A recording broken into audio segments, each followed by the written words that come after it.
ई प्यार भी कैसन चीज है, कब हो जाला पता ही न चले। प्यार के एक झलक पावेला प्रेमी अपना जान पर आ जाला।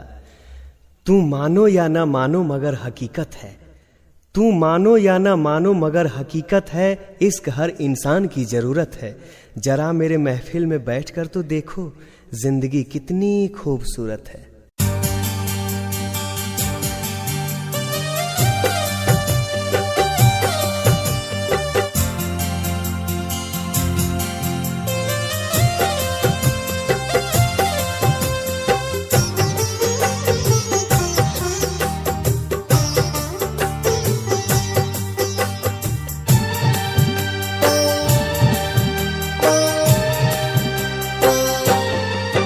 कैसे हो जाला प्यार अखिया के लड़ते लड़ते हो, कैसे हो जाला प्यार अखिया के लड़ते लड़ते हो।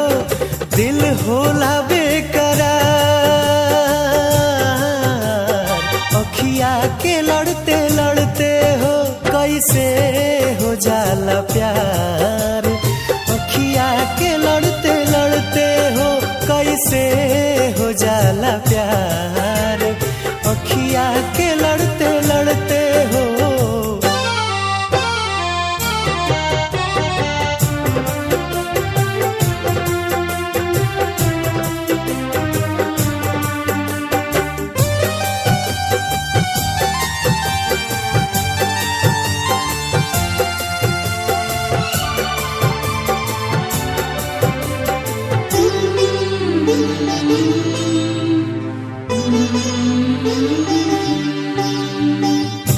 मिट जाला लोग काहे केहू के के मुस्कान पे,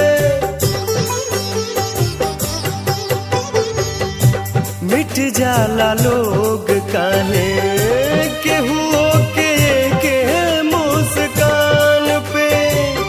देखे खातिया जाला केहू के केहू अपना जान पे।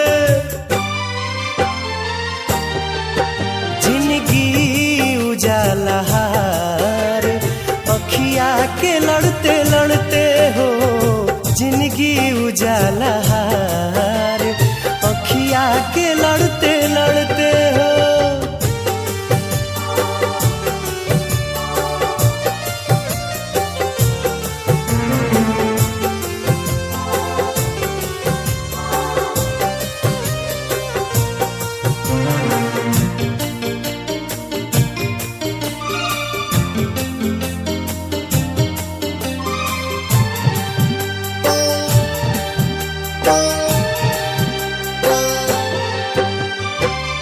केहू अनजान होके बनी जाला कैसे अब जान रे। केहू अनजान होके बनी जाला कैसे अब जान रे। कबहू न देखल सुनाल होई जाला दिल के मेहमान रे। रहे हरदम इंतजार अखिया के लड़ते लड़ते हो, कैसे हो जाला प्यार अखिया के लड़ते लड़ते हो।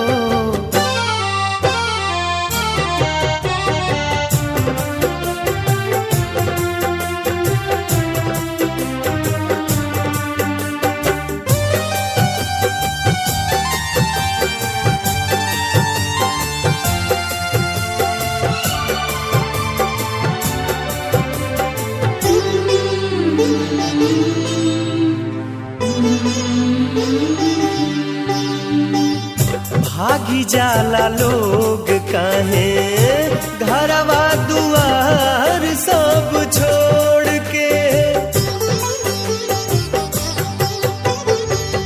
भागी जाला लोग काहे घरवा दुआर सब छोड़ के।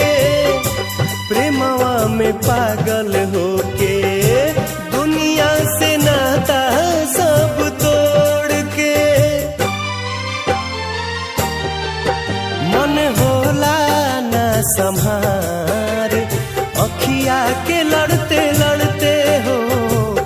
कैसे हो जाला प्यार। अखिया के लड़ते लड़ते हो दिल होला बेकरार। अखिया के लड़ते लड़ते हो कैसे हो जाला प्यार। अखिया के लड़ते लड़ते हो कैसे हो जाला प्यार। अखिया के लड़ते लड़ते हो कैसे हो जाला प्यार। अखिया के लड़ते लड़ते हो, अखिया के लड़ते लड़ते हो, अखिया के लड़ते लड़ते हो, अखिया के लड़ते लड़ते